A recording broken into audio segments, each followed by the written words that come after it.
What happens when the man you're ignoring owns the building you're standing in? When a hoodie makes someone invisible, even if they built the brand you're protecting. This isn't just about mistaken identity. It's about quiet power, dignity, and the moment a room realizes it got everything wrong. Watch till the end, and if this hits you like it hit us, don't forget to like and subscribe for more true human stories. Midweek in Soho. Outside, the city pulsed with its usual rhythm, delivery trucks unloading onto cobbled curbs, someone arguing softly into a phone, a dog barking twice before fading. But inside Rowe and Quinn it was still, chilled, pristine. The boutique exhaled wealth. Its glass counters were spotless. There seemed so invisible they vanished beneath rows of platinum bands and rare cut emeralds. Light sliced through the floor-to-ceiling windows, bounced off mirror-finished cases, and landed gently on velvet trays beneath bulletproof glass. The scent of cedarwood and bergamot hung in the air, soft and expensive, like it belonged to someone else entirely. No music, just the hush of curated silence. Then the door whispered open. Malik Rowe stepped inside, black hoodie, running shoes, damp collar. The sweat on his neck hadn't fully dried from his morning jog along the Hudson. He kept his hood down, hands in his pockets, gaze low, not out of shame, but because he was reading the room. Always reading the room. No one greeted him. Behind the counter, Riley, a young woman with slicked back hair and corporate polish, glanced at him once, then back at her tablet. Her fingers kept scrolling. Beside her stood Mr. Hughes, the store manager, in his usual navy suit and overstarched shirt. He tracked Malik's movements like a shadow, slow, shallow, and with a simmering tension behind the eyes. Malik stopped near the diamond cufflinks, leaned in slightly. Still no acknowledgement. 30 seconds passed. He shifted toward the engagement rings. Riley bit her lip but said nothing. Hughes adjusted his cuffs, then walked over, not quickly, not warmly, just enough to block Malik's view. "Can I help you with something?" His tone carried no real offer, only warning. Malik met his eyes, just browsing, thinking about a gift for a client. Hughes tilted his head. "We're by appointment only, sir." "A beat." Malik smiled barely. "Didn't realize I needed a reservation to spend money." Hughes didn't smile back. "We maintain a certain atmosphere here. I haven't touched anything. Still, we ask guests to refrain from loitering unless they're making a purchase." Silence stretched. Riley looked down. Jamal, the young security guard near the back, watched but didn't speak. He shifted once, then stood still. Malik let the moment hang, then nodded. "All right," he said softly. He turned, walked out, no protest, no posture, just quiet dignity. No one in that boutique knew they had just asked the owner to leave, but that silence, it was about to break. The air outside hit different, not colder, just clearer, sharper, like the sidewalk had something to say. Malik stood still for a moment beneath the carved signage of Rowe and Quinn, the store's elegant serif logo gleaming above him in brushed steel, his logo. His legacy. And yet, just minutes ago, inside that very space, he'd been treated like a trespasser. He reached into the pocket of his hoodie, pulled out his phone, and hit a name. "Lena," he said when it connected. His voice was calm. Not flat, just practiced. "Give me 15. Meet me at the store. No need for the car." He hung up before she could respond. He didn't need a ride. He needed a moment.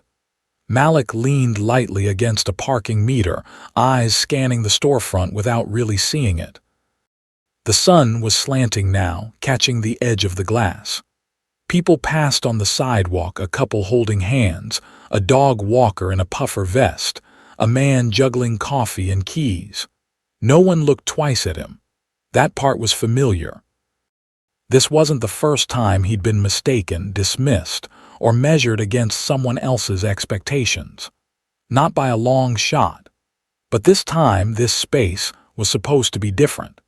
He had built Rowe and Quinn for that exact reason, not just to disrupt the luxury industry, but to reclaim it.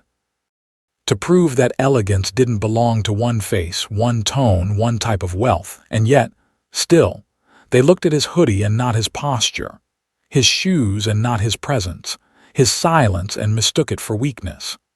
Malik exhaled once, slow and steady. Not with frustration, with memory.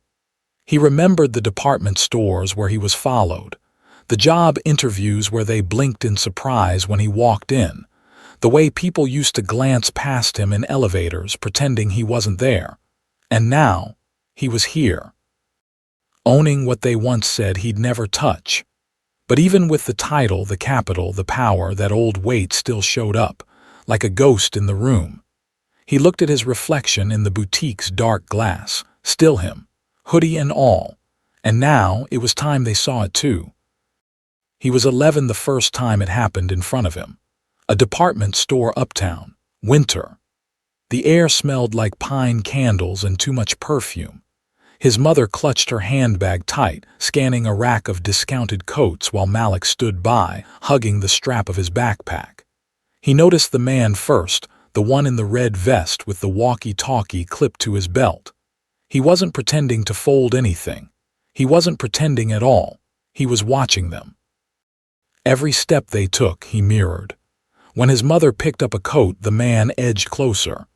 When she put it back down, he crossed his arms. Malik said nothing, but he saw, and so did she. She didn't yell, she didn't ask for a manager. She just looked at the coat one more time, then put it back, gathered her things and whispered, "Come on, baby." They left without buying anything. Years later, that moment lived in Malik's chest like a live wire, always humming, always ready to spark. When he turned 21, he landed his first job interview at a boutique in Midtown. It was a long shot. He had no connections, but he saved for a thrift store suit, gray, slightly shiny under light. He spent the night before watching YouTube tutorials on how to tie a half Windsor knot. Practiced until his fingers hurt. He walked in early, resume printed on cream paper. And the manager, he looked up and paused. It was barely a blink, barely a twitch in the corner of his mouth. But Malik caught it, that microscopic drop in enthusiasm. That subtle shift from this could be promising to "let's just get this over with." He didn't get the job. They told him the role had been filled. He walked out, tie a little too tight, shoulders a little too square, but something else came with him, not bitterness. A vow. If the doors wouldn't open for him, he'd build his own. Not just for himself, but for the kids who'd seen their mothers followed. For the ones who tied their first ties in bathroom mirrors, hoping it would be enough. And when did he build those doors? He swore they would never swing shut based on a hoodie. The chime above the door rang again. Same sound, same air. But something had changed. Malik stepped back into the boutique, this time not alone. Lena Carter walked beside him, blazer sharp, steps clipped, carrying a small black folio and the unmistakable posture of someone who didn't wait to be invited. Behind the counter, Riley looked up.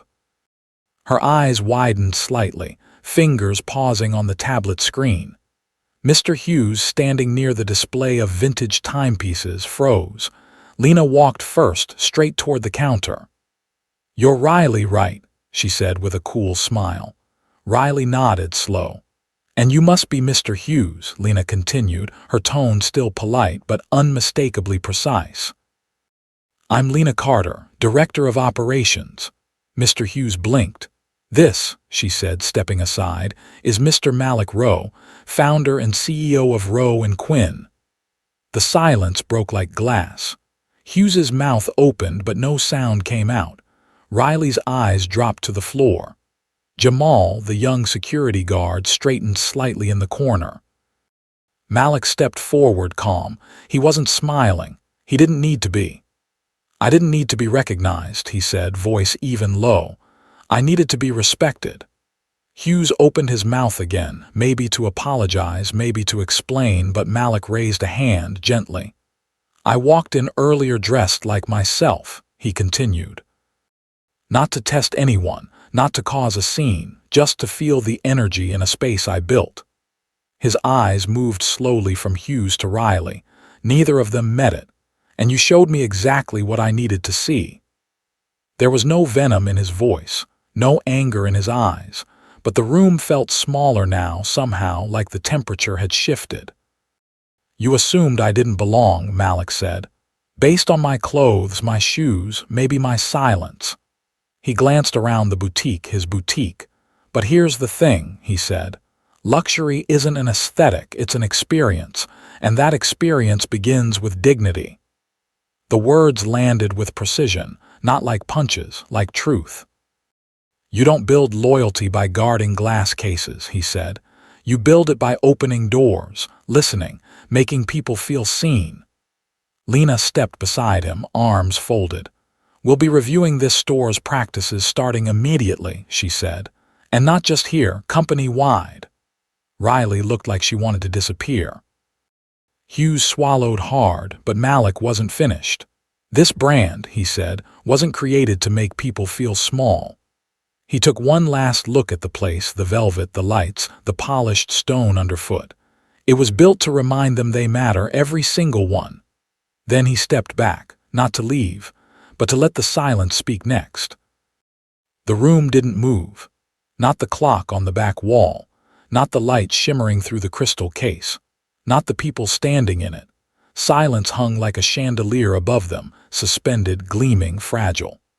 Riley stood stiffly behind the counter, fingers pressed together so tightly they turned pale.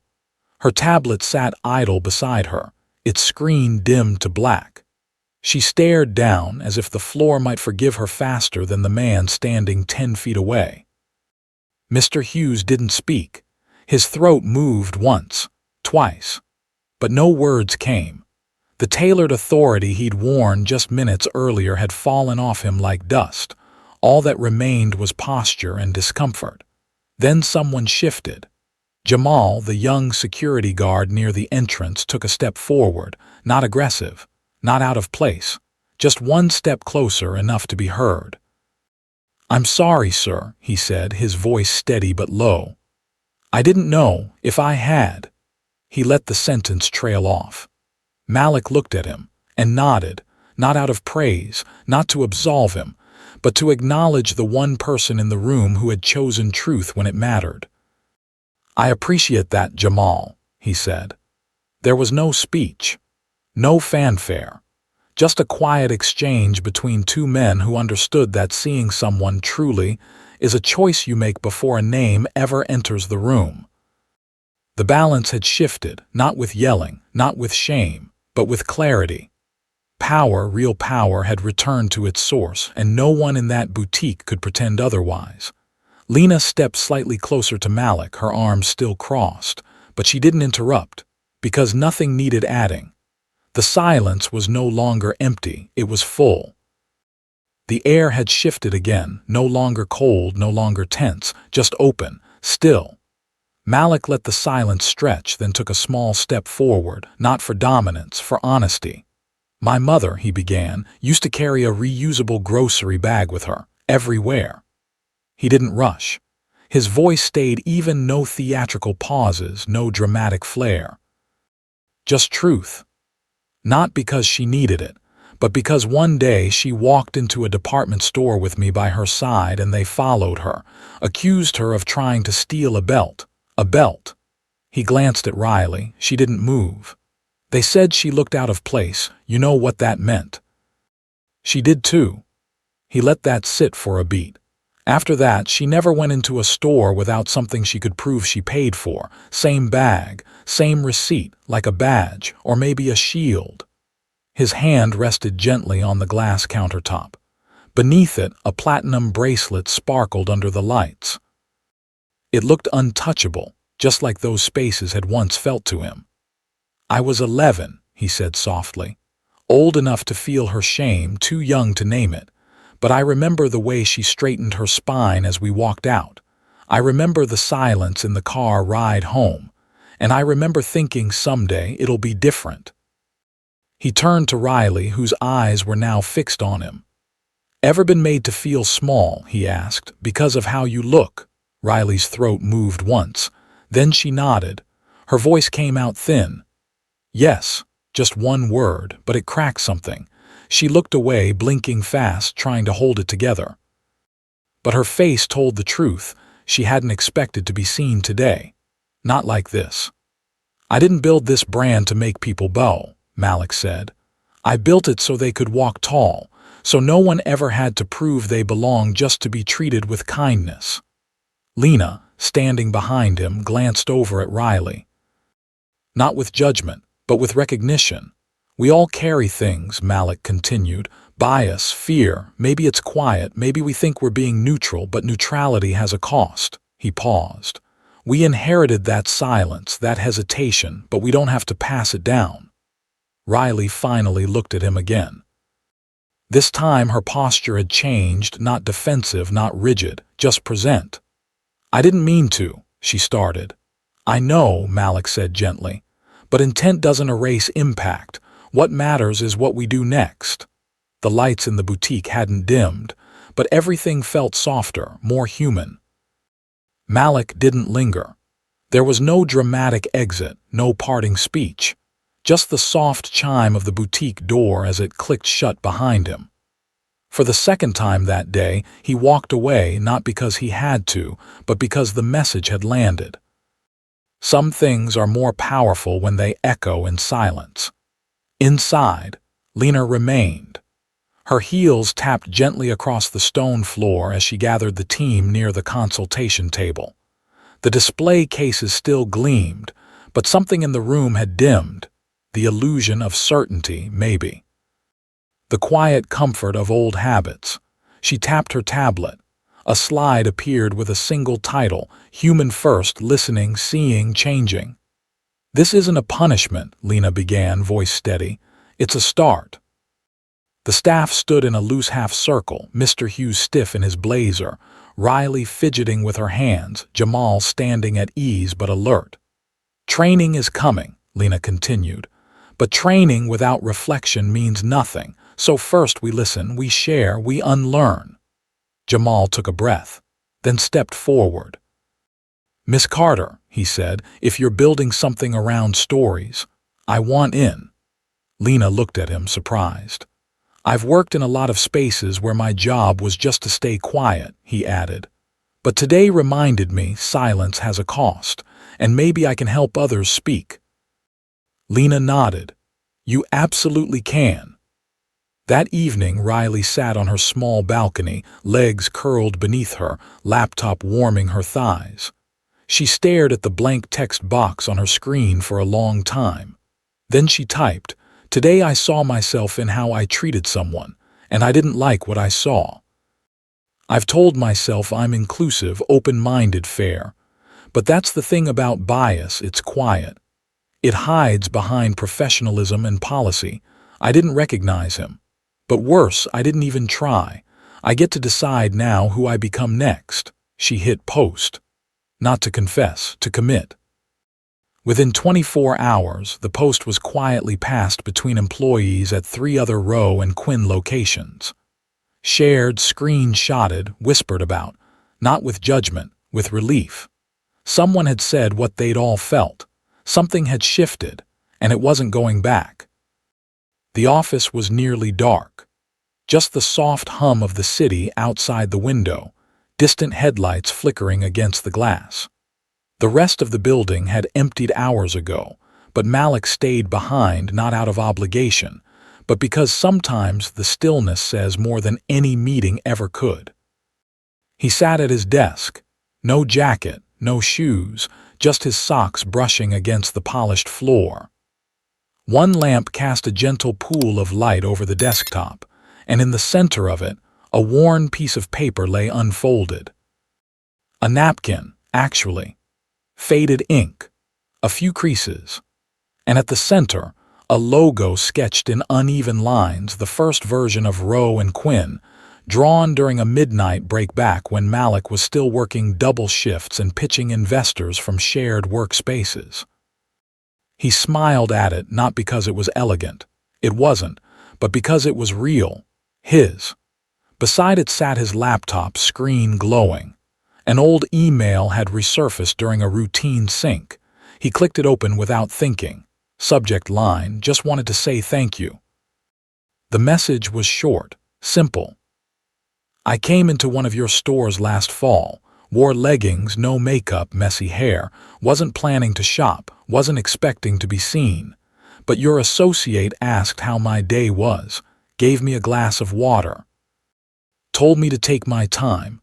I didn't buy anything that day, but I cried in my car afterward, because kindness like that, it's rare, especially when you don't look the part." Malik sat back, eyes closed for a moment, letting the weight of it settle. This, not the watch designs, not the quarterly reports, this was what mattered. Not recognition, not headlines, just the quiet rewiring of a world that too often judged before listening. His voice came, almost without realizing it, not loud, not rehearsed. Just honest. "Success isn't being noticed," he said. A pause. "It's no longer needing to prove you belong." He leaned forward, picked up the napkin, held it between both hands like something sacred, because it was, not for what it looked like, but for what it started. If you've ever been dismissed before you even spoke, not because of what you did, but because of how you looked, what you wore, or where they thought you didn't belong, let this be your reminder that moment doesn't define you. But what you build after it, that might define someone else's future. Build the room they never opened for you.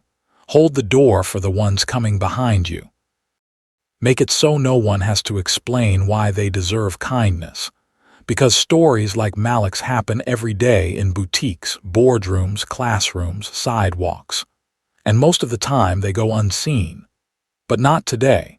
If this story moved you, share it, say something, pass it on. Because someone out there needs to feel seen. And maybe they need to know they're not the only one still standing tall.